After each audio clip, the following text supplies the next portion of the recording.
नमस्कार दोस्तों, मैं colonel Ajay, CEO Ajay Astro Money Guru, first global astro finance digital channel and multi language business news channel Ajay Astro Money Guru से आपसे मुखातिब होता हूं। आज 23 दिसंबर सन 2021।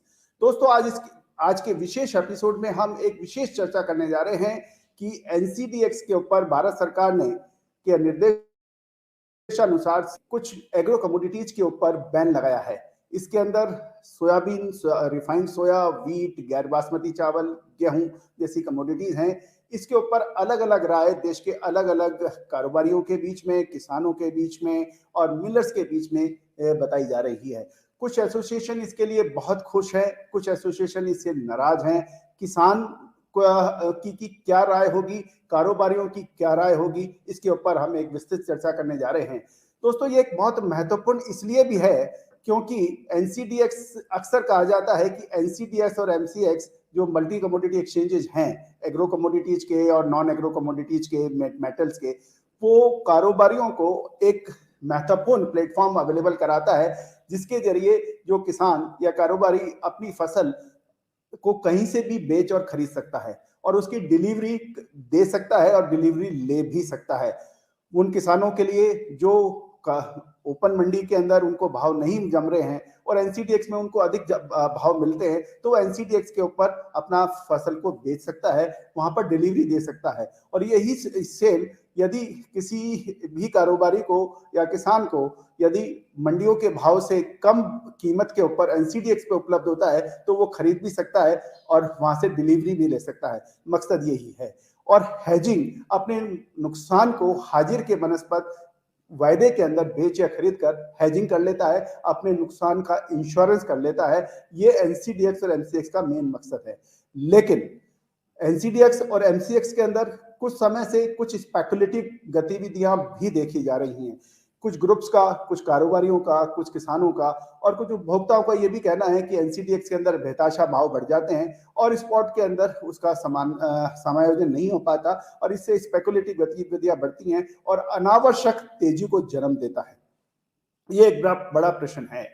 लेकिन कहा जाता है कि डॉक्टर किसी को जीवन दान भी देता है और कुछ डॉक्टर ऐसे हैं इसका फायदा भी नाजायज उठाते हैं। तो क्या डॉक्टर प्रोफेशन को बंद कर देना चाहिए? क्या इलाज कराना बंद कर देना चाहिए? बिजली आपकी कल कारखानों को जीवन दान देती है, घर को रोशनी करती है, लेकिन कभी शॉर्ट सर्किट से आग भी लगती है। तो क्या बिजली का इस्तेमाल बंद कर देना चाहिए? एक बड़ा प्रश्न है। दोस्तों, अक्सर देखा गया है कि एनसीडीएक्स के ऊपर जो भी कमोडिटी बैन होती है, कुछ समय के लिए उसके भाव गिर जाते हैं एनसीडीएक्स पर, क्योंकि फ्रेश सौदे नहीं हो सकते हैं और वो सौदे एक सीमित अवधि के अंदर काटने पड़ते हैं, उनका सेटलमेंट करना पड़ता है। इससे कुछ समय के लिए टेम्परेरी या कुछ छोटी अवधि के लिए कुछ करेक्शन देखने को मिलता है। लेकिन अक्सर ये होता है कि कुछ समय बाद वही कमोडिटी तेजी दर्ज कर लेती है और वहां के भाव धरे के धरे रह जाते हैं। तो दोस्तों, आज के इस विशेष एपिसोड में हम चर्चा कर रहे हैं। सबसे पहले मैं एमएल नागपाल साहब को बुलाना चाहूंगा। ये एमएल नागपाल इंडस्ट्री अनूपगढ़ राजस्थान से हैं और इनकी अपनी इंडस्ट्री है और इनसे हम चर्चा करेंगे कि एनसीडीएक्स पे यदि कॉटन सीड ऑयल केक या कॉटन के भाव को देखते हुए तेजी को यदि उसके ऊपर भी बैन लग जाए तो उससे क्या फायदा है या नुकसान। एमएल नागपाल साहब, आपका बहुत बहुत स्वागत है अजय एस्ट्रो मनी गुरु। पहले आप अपना परिचय दें दर्शकों को।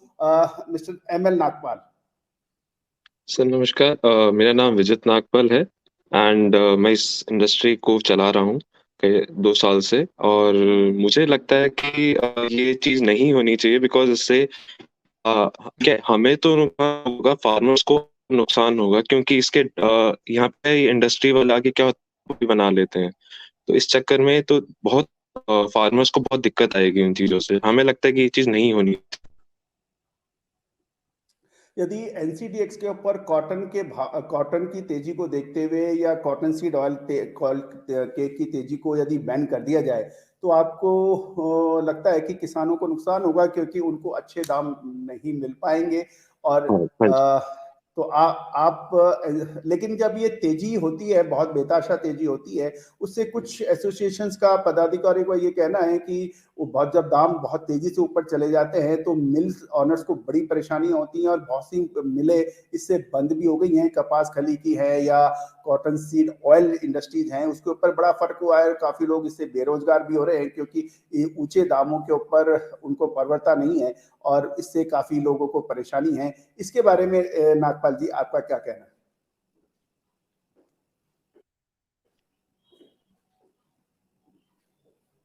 नागपाल जी, मेरी आवाज आ रही है आपको? सर मुझे ऐसा लग हाँ, हाँ। मुझे ऐसा लगता है कि आज अभी जो डेटा ट्रेंड्स मैंने देखे हैं आज तक कि जो कॉटन का दाम है ऊंचा भी जाता है, नीचा भी जाता है। नुकसान इंडस्ट्री को भी होता है, फार्मर को भी होता है। ऐसा नहीं है कि सिर्फ उन्हीं को नुकसान होता है इन ट्रेंड्स के कारण। ये अगर आप कर दोगे तो वो उनका क्या होता है कि उनकी एक मोनोपोली बन जाती है। वो एक फिक्स रेट देंगे, उससे क्या इंडस्ट्रीज भी नहीं चलेंगी और फार्मर्स को भी एक पैसा नहीं मिलेगा उतना। अगर इंडस्ट्रीज नहीं चलेंगी तो फार्मर्स को कौन पैसा देगा आगे? तो आपका कहना सो यह है कि फ्रेंड्स, एनसीडीएक्स के ऊपर या वायदे के ऊपर या फ्यूचर ट्रेडिंग के ऊपर यदि किसी किस्म का बैन लगता है तो इससे कोई बहुत बड़ा फायदा जीनर्स को या मिल ऑनर्स को या फार्मर को संभवतः नहीं मिले। लेकिन एक नागपाल जी, एक और मैं बात करना चाहूंगा कि अक्सर लोग शिकायत कर रहे हैं कि जो आम उपभोक्ता है, यानी एंड यूजर है, कंज्यूमर है, उसको बहुत बड़े दाम देने पड़ रहे हैं। उसके बारे में आपका क्या कहना है? सर देखो, दाम तो हर चीज के बढ़ते हैं। आज आज आज एक चीज का दाम बढ़ रहा है और जो कंज्यूमर है उसका भी कोई बिजनेस होगा, उसकी भी चीज है, उसका भी दाम बढ़ रहा है। ऐसा नहीं है कि हर चीज का, क्योंकि मार्केट ट्रेंड जैसे जैसे बढ़ रहे हैं तो ऐसा नहीं है कि एक ही चीज का दाम बढ़ रहा है। आज ऑयल का भी दाम बढ़ रहा है, कॉटन का भी दाम बढ़ रहा है। और फिर जैसे जो हर चीज का मतलब है, जिनकी आप देखो मार्केट के अकॉर्डिंग, तो हर चीज का दाम आजकल बढ़ता ही जा रहा है। ऐसा नहीं है कि एक चीज है। तो कंज्यूमर तो हम भी हैं, हम भी जैसे आप चीज ले रहे हैं तो हमें भी उस चीज का पैसा देना पड़ रहा है। तो बिल्कुल सही। तो ऐसा नहीं कह नागपाल सकेंगे। जी का जी जी जी नागपाल जी का यही कहना है कि देखिए कि कंज्यूमर्स जो हैं, यदि आप कहीं मैन्युफैक्चरर है या भी किसान है, लेकिन आप हर चीज आप उत्पादन नहीं करते, आप भी एंड यूजर है। जहाँ तक फर्टिलाइजर का सवाल है, सीड्स का सवाल है, या बाकी जो वस्तुएं हैं, उन सभी के ऊपर बेताशा तेजी है, और उसका फायदा या नुकसान सबको बराबर होता है। तो एक कमोडिटी के ऊपर तेजी कहना ये बिल्कुल उचित नहीं है। और एक और महत्वपूर्ण बात है कि कॉटन एक ऐसी इंपॉर्टेंट कमोडिटी है जिसके भाव अकेला भारत या अकेला जिनर या अकेला मिलर या अकेला किसान वर्ग तय नहीं करता, क्योंककि राष्ट्रीय और अंतर्राष्ट्रीय बाजारों में जो भाव होते हैं वो विदेशी बाजारों पर भी निर्भर करते हैं। क्योंकि रबी की करेक्शन खरीफ की जो महत्वपूर्ण फसल है, सोयाबीन और कॉटन, और यदि दोनों के भाव यदि हम अंतर्राष्ट्रीय बाजारों पर भी देखें तो बहुत बहुत ज्यादा निर्भर करता है कि अंतर्राष्ट्रीय बाजारों के अंदर क्या भाव रहे। और कॉटन की जो तेजी है उसके अंदर वो तेजी का न केवल भारतीय परिस्थितियां जिम्मेदार हैं, अपितु अंतर्राष्ट्रीय बाजारों के अंदर कॉटन के जबरदस्त भावों में तेजी देखी गई, और उसका असर भारत पे भी पड़ रहा है। तो हमारे यहाँ यदि किसी चीज को बैन कर दिया जाता है या उसको किसी भी तरह से उसको गिरावट भी कोशिश की जाए, तो लेकिन जब तक अंतर्राष्ट्रीय बाजारों के अंदर भाव नहीं गिरेंगे तो वो कमोडिटी, कोई भी कमोडिटी लंबे समय तक मंदी नहीं रहेगी। वो आपको आज ग्लोबल विलेज की वजह से आपको तेजी और मंदी दोनों का फायदा या नुकसान आपको ग्लोबल बाजार के हिसाब से देखना पड़ता है। नागपाल जी, क्या आपका यही कहना है? हाँ जी सर, मेरा यही कहना था। एक और महत्वपूर्ण बात है कि जब भी फसलें आती हैं, आपको याद हो कि जो अक्टूबर से शुरू होता है यह सीजन कॉटन का, क्योंकि मैं कॉटन पे इसलिए बार बार एम्फेसाइज कर रहा हूं कि कपास खली जो है या कॉटन सीड ऑयल कॉटन के भावों के ऊपर काफी निर्भर करती है।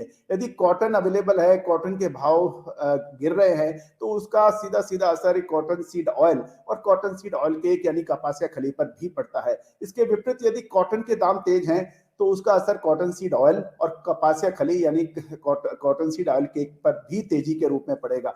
और कपासिया खली जो लगातार तेजी दिखा रही है, उसका मुख्य कारण भी कॉटन की प्राइसेस के अंदर तेजी है। कॉटन के अंदर तेजी की प्रमुख वजह यह भी बताई जा रही है कि बेमौसम बरसात से मौसम, साउथ वेस्ट मानसून जो है वो डिले हुआ, खड़ी फसलों को नुकसान पहुंचा और कॉटन के अंदर पिंक वॉर्म जो कीड़ा है, यानी उससे फसलों को बीमारी भी देखी गई। और ये हर साल की तरह जब कॉटन के अंदर जब खरीफ की फसल बाजारों में आती थी तो उसके अंदर अक्सर अच्छा माल 80 से 85% तक होता था, लेकिन इस बार लगभग 60 से 70% और कुछ इलाकों में तो 80% दागी माल आ रहा है। अच्छी कॉटन उपलब्ध ही नहीं है और किसानों ने भी बहुत कम माल उन्होंने मंडियों के अंदर डिलीवर किया है और वो अच्छी तेजी की उम्मीद के अंदर अच्छे माल को रोक के भी बैठे हैं। और ये एक महत्वपूर्ण है कि जिन भी मिलर्स ने, जिनर्स ने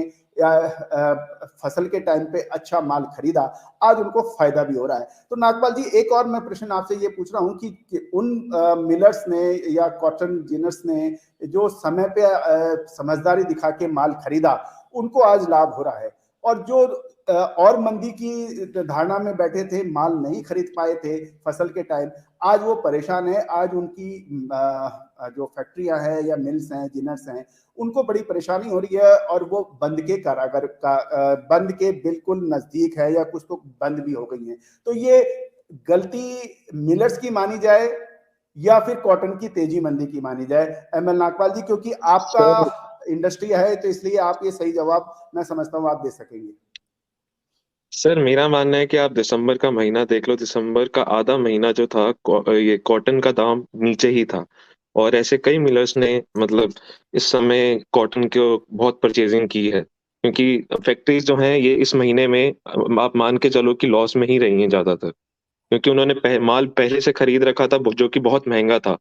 और अब दिसंबर के महीने में कॉटन का दाम बहुत कम हो गया था, तो जिसके कारण क्या था कि मिलर्स को उस समय बहुत सारी परचेजिंग हुई। जिन्होंने परचेज किया उनको बहुत फायदा है, जिन्होंने नहीं किया उनका लॉस है। मेरा मानना ये। जी, तो आप ये कह सकते हैं कि सही समय पे माल खरीदना और ऊंचे माल पे माल बेचना, यही व्यापार है, और जो इसमें चूकेगा उसको नुकसान उठाना पड़ेगा? सर, ये तो मार्केट की देन है सर, जो मार्केट से चलता है वैसा। मतलब हर साल कोई ना कोई ऊपर जाता है, कोई ना कोई नीचे जाता है, तो आपको ट्रेंड्स पढ़ते चलते रहना चाहिए कि ट्रेंड्स कैसे कैसे बिल्कुल, चल रहे हैं, वो देखना जरूरी है। बिल्कुल, आप हमारे साथ बने रहिए। अब हम आपको ले चलते हैं एक ऐसे किसान के पास जो कि कॉटन का भी उत्पादन करते हैं, खेती करते हैं, सरसों की भी खेती करते हैं, वीट यानी गेहूं की भी खेती करते हैं और अपने इलाके के अंदर एक वर्चस्व रखते हैं। मैं बलवीर सिंह जी गिल को आमंत्रित कर रहा हूं हमारे इस शो के अंदर। भूपेंद्र सिंह जी गिल, आपका बहुत बहुत स्वागत है। आप अपना परिचय दें दर्शकों को। सर, मैं भूपेंद्र सिंह गिल, किसान नेता, अनूपगढ़, जिला श्री गंगानगर से। आपका बहुत बहुत स्वागत है अजय एस्ट्रो मनी गुरु। भूपेंद्र जी अभी हमारे साथ थे एमएल नागपाल जी, जो एमएल नागपाल इंडस्ट्री से थे, अनूपगढ़ से, और जी जी आप सर। एक किसान हैं और आप किसानों की नुमाइंदगी भी करते हैं। तो मेरा जी जी आपसे एक सर। प्रश्न है हमारे चैनल पर कि सरकार हर रोज नए नए कानून लेके आ रही है। एक तरफ तो सरकार ये कह रही है कि किसान जो है, किसानों की आमदनी, किसानों का मुनाफा 2 गुना किया जाए, 3 गुना किया जाए, और दूसरी तरफ जब फसलों के भाव बढ़ते हैं तो कुछ ना कुछ रोक होती है और उपभोक्ताओं की भलाई के लिए उन फसलों की तेजी को रोकने का प्रयास किया जाता है। तो आपका इसमें क्या कहना है कि किसानों की आमदनी क्या इससे डबल होगी? क्या किसान इससे फायदा उठाएंगे? और एनसीडीएक्स और के ऊपर जब ये कमोडिटीज की जो रोक लग रही है, इससे किसानों को क्या फायदा है या नुकसान है, इसके बारे में हम आपसे जानना चाहते हैं। जी गिल साहब।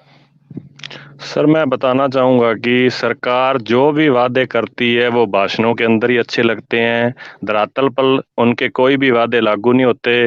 एनसीडेक्स से जो भी फसलें, गेहूँ, चना, सोयाबीन, सरसों, कॉटन, ऑयल, ये मतलब एनसीडेक्स से सर जो बाहर निकाले, ये किसानों के लिए बड़ा ही नुकसानदेह है। किसान जब भी बाजार के अंदर माल लेके आता है, हर किसान सोशल मीडिया पे एक्टिव है। वो एनसीडेक्स के अंदर भाव देख के ही बाजार में माल लेके आता है। एनसीडेक्स से साहब ये फसलें बाहर निकालने पर किसानों के ऊपर बहुत प्रभाव पड़ेगा और व्यापारी भी सर अदर मंडियों से भाव लेके फिर बोली चालू करवाएंगे। सर, मैं यही कहना चाहूंगी किसानों का इसके ऊपर बहुत ही बुरा असर पड़ेगा।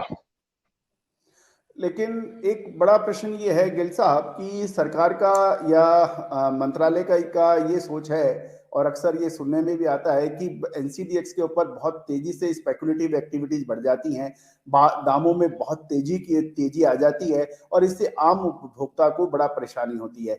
और जबकि हमने ये देखा कि एनसीडीएक्स के वजह से तेजी या मंदी हो, जैसे सरसों के भाव हैं या सोयाबीन के भाव हैं, जब वो बुरी तरह से गिर रहे थे तो उतनी गिरावट एमआरपी के ऊपर नहीं आती, यानी मैक्सिमम रिटेल प्राइस पे नहीं आती। उपभोक्ता को यदि एनसीडीएक्स के अंदर यदि 2 महीने के अंदर 25% भावों में तेजी है या 25 से % भावों में मंदी है, जैसे सोयाबीन को आप देखें कि आज से 2-3 महीने पहले लगभग 5,000 के लेवल पे वो ट्रेड कर रहा था, और उसके बाद में उसके ऊपर इंपोर्ट ड्यूटी में भी कमी की गई और सरसों को भी ऑयल के अंदर से बाहर निकाला गया, और उसके बाद बेतहाशा गिरावट हुई, और उसके बाद जब वो 6,900 रुपए के ऊपर आ रहा था, तब अब सोयाबीन को इसके वायदे से बाहर निकाला गया है।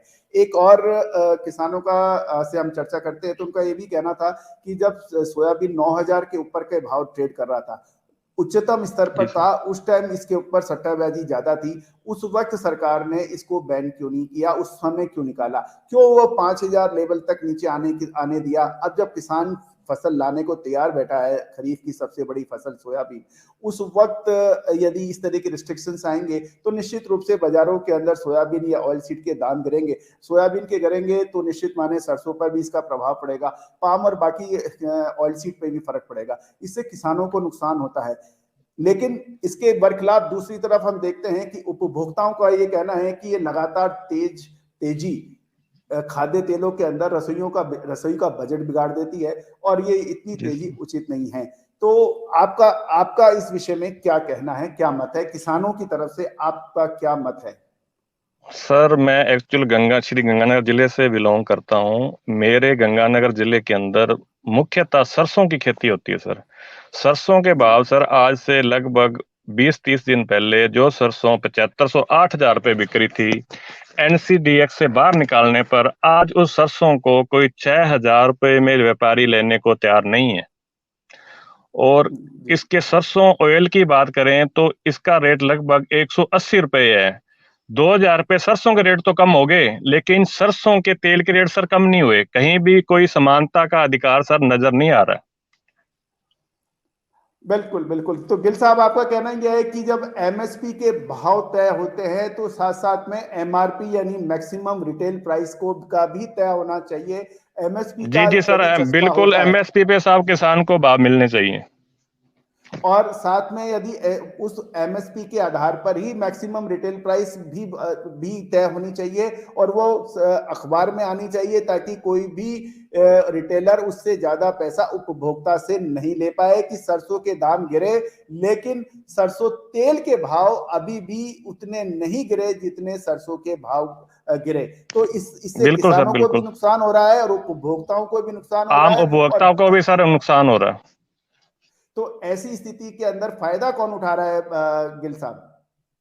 सर, ऐसे स्थिति में दुकानदार साहब फायदा उठा रहे हैं।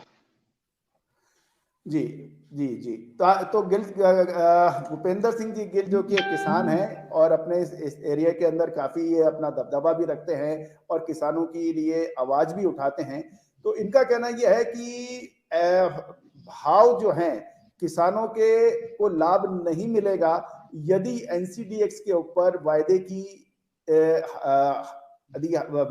एनसीडीएक्स के ऊपर एग्रो कमोडिटीज की कटौती की जाएगी। एक दूसरा इनका कहना यह है कि आज किसान अपनी फसल मंडियों में लाता है तो सबसे पहले वो एनसीडीएक्स के ऊपर बाजार में भाव देखता है और उसके आधार पर ही वो अपनी मंडी के अंदर अपने फसल के भाव तय होने देता है। यदि कम या ज्यादा हो तो वो मना करता है, और ये एनसीडीएक्स पे उसके भाव नहीं होंगे तो किसानों के को भाव मिलने में तकलीफ होगी, और ये यूनिफॉर्म पूरे हिंदुस्तान के अंदर लागू होता है। तो कोई भी किसान छोटी सी छोटी ढाणी या गांव या तहसील या गांव के अंदर भी उसको उसके भाव लगातार पता रहते हैं। लेकिन गिल साहब एक चीज और है कि एनसीडीएक्स के ऊपर ये कहा जाता है कि आप डिलीवरी ले भी सकते हैं अपनी फसल की, यदि आपने खरीदी है तो, और यदि आपने बेची है तो यदि आप मंडियों में नहीं बिक रही है तो वहां पे NCDX के को आप डिलीवरी दे भी सकते हैं।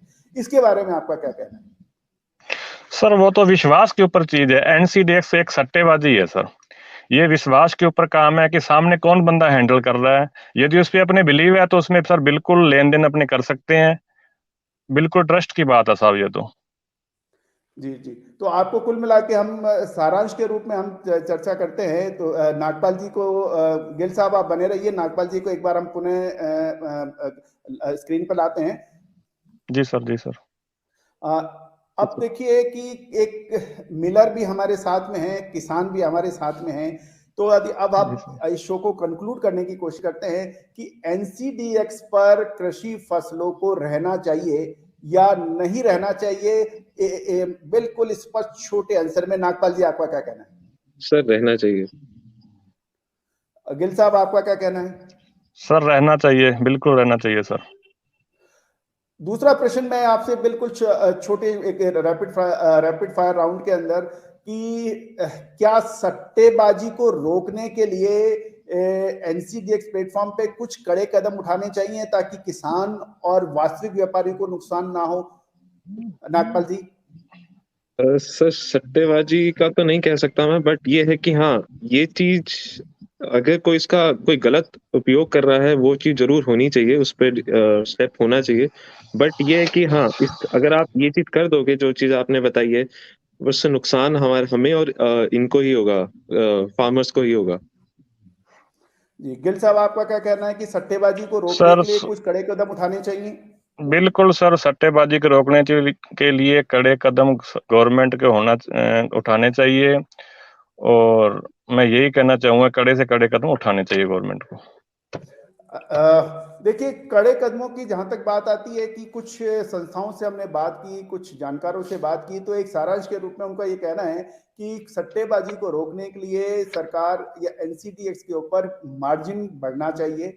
दूसरा एक महत्वपूर्ण बिंदु ये भी रहा कि उसके अंदर एक निश्चित डिलीवरी की भी आप बात कीजिए। यदि आप खरीद रहे हैं या बेच रहे हैं तो आपको डिलीवरी लेनी और देनी भी पड़ सकती है, और उसका एक परसेंटेज तय कर दिया जाए कि 20%, 30%, 40% या 10%। तो इससे भी सट्टेबाजी को रोक लग सकती है और वास्तविक खरीदार या बिकवाल NCDX पे आएगा। गिल साहब आपका क्या कहना है? क्या यदि ये दो कारगर कदम उठा दिए जाए तो क्या सट्टेबाजी पर रोक लग सकती है? बिल्कुल बिल्कुल सर, अजय सर, बिल्कुल आपकी बात से सहमत हूँ सर। बिल्कुल आपने राइट बात कही है, मैं सहमत हूँ सर इस बात से। ये सर मैं भी इस बात से सहमत एज हूँ। इंडस्ट्रियलिस्ट नागपाल जी आपका क्या कहना है? सर मैं भी एकदम सहमत हूँ इस बात से, ये चीज तो होनी चाहिए। कि कुल मिला के दर्शकों, ये महत्वपूर्ण एक बिंदु निकल के आ रहा है कि NCDX के ऊपर किसी भी एग्रो कमोडिटीज को बैन करने से पूर्ण नतीजा शायद ना आए। ये तो समय बताएगा कि इसका क्या फायदा होगा या नहीं होगा, लेकिन हम चर्चा के अंदर शामिल जो इंडस्ट्रियलिस्ट हैं और एक किसान हैं, उनसे हम बात करने के बाद ये एक सारांश के रूप में कंक्लूड जरूर कर सकते हैं कि NCDX के ऊपर सट्टेबाजी पर लगाम लगनी चाहिए एक, लेकिन इसको बाहर निकालना किसी भी समस्या का सलूशन नहीं है। मैं अब अजय एस्ट्रो मनी गुरु की तरफ से नागपाल जी का और गिल साहब का बहुत बहुत धन्यवाद अदा करता हूं कि उन्होंने अपना कीमती समय हमारे चैनल के लिए निकाला और अपनी बात सब दर्शकों तक पहुंचाई। ये बहुत महत्वपूर्ण होगा क्योंकि एक तरफा बात कभी भी चल नहीं सकती। बहुत बहुत शुक्रिया, धन्यवाद नागपाल जी और Bhupendra Singh ji. Thank you sir. Thank you sir, thank you.